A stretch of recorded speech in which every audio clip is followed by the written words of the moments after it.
dunia pada 2023 akan gelap karena menghadapi resiko resesi dan ketidakstabilan pasar keuangan. Jadi walaupun ketidakpastian ada, tetapi ASEAN positif dan ASEAN itu 50% ekonominya sekitar 46-50% adalah ekonomi Indonesia. Target pemerintah, tapi kedepannya ini bagaimana Pak menjaga daya beli masyarakat di tengah ancaman resesi global? Kembali mengenai resesi global tahun ini sulit dan tahun depan sekali lagi saya sampaikan akan gelap dan kita tidak tahu badai besarnya seperti apa, sekuat apa dan tidak bisa dikalkulasi. Oke, ini kita mempunyai datanya seperti gas alam sudah naik 125,8%. Jadi memang kuncinya untuk 2023 ini untuk ekonomi yang semakin baik adalah kestabilan politik. Halo Sobat Cuan, kembali lagi bersama Capital Market Talk KSPM FEB Undip. Sebelumnya, kenalin aku Sabrina Azara dari Public Relations sebagai moderator pada episode kali ini. Jangan lupa follow sosial media KSPM serta subscribe YouTube KSPM juga ya. Oke, jadi resesi yang menghantui tahun 2023 karena diprediksi ekonomi global semakin melemah. Hal ini terjadi secara nyata karena telah terjadi beberapa indikasi seperti kenaikan suku bunga acuan yang dilakukan oleh Bank Sentral dalam meredam upaya laju inflasi. Lantas, adakah prediksi pasar modal di tahun 2023 dan untuk pasar saham sendiri apakah aman kita berinvestasi di saat resesi? Nah, mari kita bahas dalam Capital Market Talk bersama kedua narasumber klien kita yang telah hadir pada hari ini. Oke, untuk Kak Ali dan Prita boleh perkenalan diri dulu nih. Halo teman-teman semuanya, kenalin aku Ali dari Education Research and Development KSPM FEB Undip. Oke, halo semuanya, kenalin aku Prita dari Analysis Investment KSPM FEB Undip. Oke, kita langsung masuk ke pembahasan aja kali ya. Akhir-akhir ini kan banyak isu tentang resesi tahun 2023 nih. Nah, tanggapan kalian mengenai isu ini tuh gimana sih? Mungkin aku dulu ya. Presiden Jokowi menyebutkan bahwa ketidakpastian global ini sangat mengkhawatirkan berbagai negara. Karena kenaikan harga energi di berbagai negara itu membuat laju inflasi itu tidak terkontrol. Nah, dampaknya itu sampai ada 5 negara itu inflasinya hampir sampai 80%. Menteri Keuangan Sri Mulyani juga menyampaikan bahwa ancaman resesi di 2003 itu tidak mudah. Jadi ada ancaman geopolitik di 2 negara yang berperang, setelah itu tantangan resesi ekonomi juga. Nah, tersebut beliau mengatakan dunia juga menghadapi tantangan perubahan iklim yang sangat mempengaruhi keuangan negara, perekonomian dan kesejahteraan rakyat. Wah, berarti ancaman resesi di tahun 2023 itu nyata banget dong ya. Nah, sebagai investor saham, masih aman gak sih berinvestasi di saham untuk saat ini? Oke, perencana keuangan mengungkapkan instrumen yang cocok untuk ketika ekonomi resesi adalah instrumen yang liquid. Nah, salah satu instrumen yang liquid itu adalah saham. Instrumen investasi yang liquid jadi sewaktu-waktu kita bisa menjual dengan mudah. Nah, resiko penurunan pada saham itu mempunyai proses gitu. Jadi ada permintaan dan pembelian. Harus diperhatikan juga beberapa hal yaitu dalam berinvestasi. Yang pertama adalah resiko investasi tersendiri. Setelah itu disesuaikan dengan profil resiko. Oke, performa IHSG juga tentunya tak lepas dari bagaimana tingkat pertumbuhan suatu negara dan perkembangan ekonomi di dalamnya. Nah, suatu negara ketika dia itu perkembangannya bagus pasti mempunyai efek domino. Efek dominonya itu adalah demand tentang saham di negara itu sendiri dan dari investor asing kayak gitu. Nah, lebih lanjut peran ekonomi Indonesia juga resilient dan masih bertumbuh di tengah ketidakpastian ekonomi global seperti saat ini. Menunjukkan kinerja IHSG pada tahun 2022 yang ditutup di zona hijau dengan kenaikan 2,78%, jauh lebih baik jika dibandingkan dengan indeks-indeks di negara lainnya. Nah, benar banget tuh kata Kak Ali. Jadi pada tanggal 9 Maret 2023 kemarin, IHSG berhasil mengantongi kenaikan sebesar 0,35% ke level 6799,8 setelah sebelumnya sempat mencapai level high di 6824,7 yang merupakan titik kumpul resistance pada MA10 dan MA50. Penguatan indeks yang terkesan masih dalam sikap berhati-hati ini ternyata didukung oleh minat beli asing yang kembali masuk sebesar 611,02 miliar. Data penjualan retail Indonesia turun, namun sayangnya data penjualan retail Indonesia turun 0,6% year over year, membalikan pertumbuhan 0,7% sebulan sebelumnya. Ini merupakan penurunan pertama sejak September 2021 dan melemahnya daya beli masyarakat ini dipercaya merupakan hasil dari tingginya biaya pinjaman. Ini merupakan pembacaan terendah sejak Februari 2022 yang menunjukkan penurunan tajam pada harga barang pangan dan non-pangan. Seiring masih adanya kewaspadaan masyarakat terhadap zero COVID policy yang telah dihapuskan. Menimbang sentimen market yang bergulir, NH Korindo Sekuritas menyarankan untuk para investor dan trader untuk mempertahankan sikap hold dan menunda average up-nya sambil menunggu rilisnya data US non-farm payroll dan unemployment rate. Serta NH Korindo Sekuritas juga menyatakan IHSG akan berpotensi konsolidasi sideways dan masih dalam tren turun. Oke, jadi tetap aman dong ya berinvestasi di pasar saham.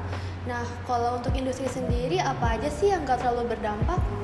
Untuk memilih saham yang tidak rentan terhadap dampak resesi itu, yang pertama adalah dengan mempelajari laporan keuangan dengan menyeluruh. Melalui laporan keuangan, investor dapat mengetahui jumlah utang, arus kas, dan profit sebuah perusahaan. Investor juga bisa berinvestasi di industri barang konsumsi dasar karena industri ini biasanya stabil ketika ketidakpastian ekonomi terjadi.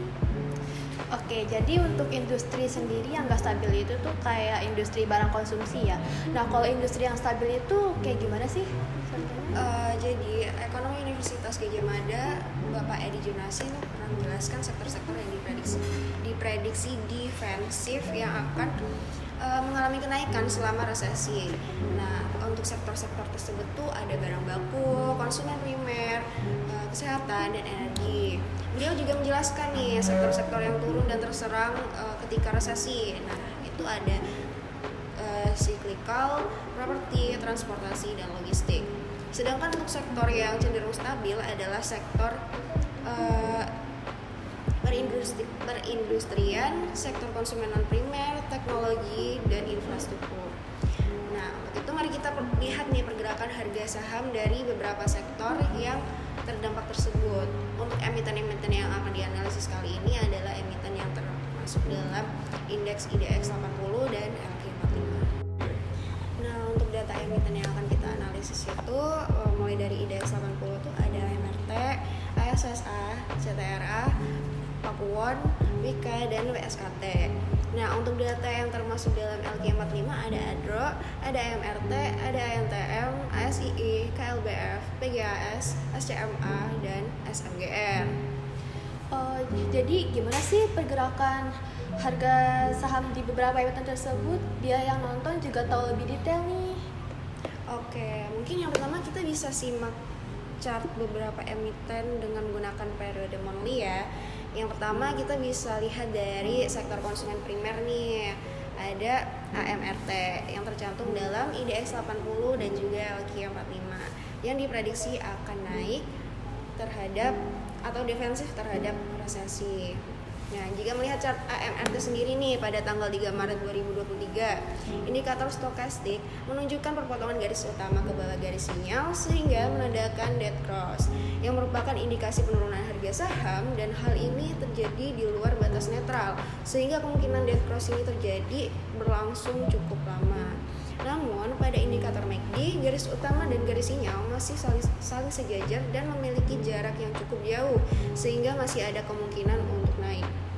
Dan ini juga didukung oleh harga yang belum ada sinyal turun menuju support. Volume juga ikut menunjukkan rasio pembeli yang lebih banyak sehingga memang ada kemungkinan untuk terus naik karena adanya peminat yang banyak. Namun, tetap disarankan berhati-hati terhadap koreksi dan tetap mengedepankan wait and see. Nah, untuk selanjutnya mari kita lihat dari sektor kesehatan sendiri, yaitu KLBF yang termasuk dalam indeks LQ45 dan diprediksi defensif terhadap resesi. Oke, bisa kita lihat pada pergerakan harga sahamnya di tanggal 6 Maret 2023, harga penutupan KLBF berada di level 2060 dan dilihat dari indikator stokastik mengindikasi adanya kenaikan karena belum ada tanda garis utama akan memotong garis sinyal dan jarak antara keduanya juga cukup jauh. Namun kenaikan sudah di luar batas netral sehingga kemungkinan dead cross terjadi cukup besar. Indikator MACD juga memberi sinyal yang sama, yakni garis utama masih berada di atas garis sinyal. Volatilitas Bollinger Band juga cukup jauh dan belum ada penurunan chart yang signifikan, sehingga masih ada kemungkinan naik maupun turun. Namun harga sudah menyentuh upper band dan Bollinger Band sehingga kemungkinan paling besar akan ada penurunan harga saham. Harga saham juga sudah mencapai resisten akhir dan dapat saja terkoreksi ke bawah hingga menyentuh support di level 1750 dan disarankan untuk wait and see terhadap pergerakan harga saham KLBF. Oke, untuk yang ketiga ini kita akan lihat dari sektor properti yang diperkirakan akan jatuh terkena dampak resesi, yaitu CTRA yang termasuk dalam indeks IDX 80. Analisis pada 6 Maret 2023 pada emiten CTRA, indikator stokastik menunjukkan bahwa garis utama baru saja memotong ke atas garis sinyal, sehingga itu menunjukkan akan adanya kenaikan harga saham. Dan hal tersebut masih di batas netral, sehingga masih ada kemungkinan untuk memotong kembali dan dalam beberapa waktu. Dan diprediksi hal itu akan terjadi dalam waktu yang singkat karena bands Bollinger berjarak sempit. Namun jika harga dapat menguji di resisten level 1085 sampai 965 dan breakout pada level tersebut, maka harga mampu naik hingga level 1330 sampai 1305. Indikator MACD juga memberi sinyal yang kurang bagus karena garis utama dan garis sinyal sejajar dengan jarak yang sangat sempit, sehingga disarankan untuk tetap wait and see. Oke, untuk selanjutnya kita akan melihat dari sektor industri yang diperkirakan akan stabil selama resesi, yaitu ASII yang termasuk dalam indeks LQ45. Nah, pada indikator stokastik menunjukkan telah terjadi dead cross pada 6 Maret 2023 dan saat ini masih di area netral dan pergerakan harga cenderung berlanjut turun sehingga wait and see terlebih dahulu. Garis MACD di atas level 0 artinya masih uptrend tetapi histogram negatif di bawah level 0. Jika dilihat dari chart, pergerakan harga tengah menguji resisten kuat di level 6050 sampai 6200, di mana 6200 merupakan MA20 pula. Jika berhasil menembus resisten, maka ASII akan melanjutkan pergerakan harga ke level 7500.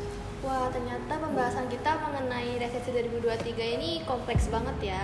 Tetapi juga harus menarik disimak dan dipahami secara betul-betul nih apa yang dari Kak Ali sama Kak Prita udah sampein. Namun sayang sekali ternyata kita sudah sampai di penghujung acara nih. Nah, terima kasih ya pada Kak Ali dan Prita yang sudah berbagi pandangan dan ilmu di Capital Market Talks pada episode kali ini. Oke, terima kasih juga pada investor yang telah nonton Capital Market Talks episode ini ya. Dan saya selaku Sabrina Azara selaku moderator pada episode kali ini. Dan jangan lupa like, comment, dan subscribe YouTube PSPM ya.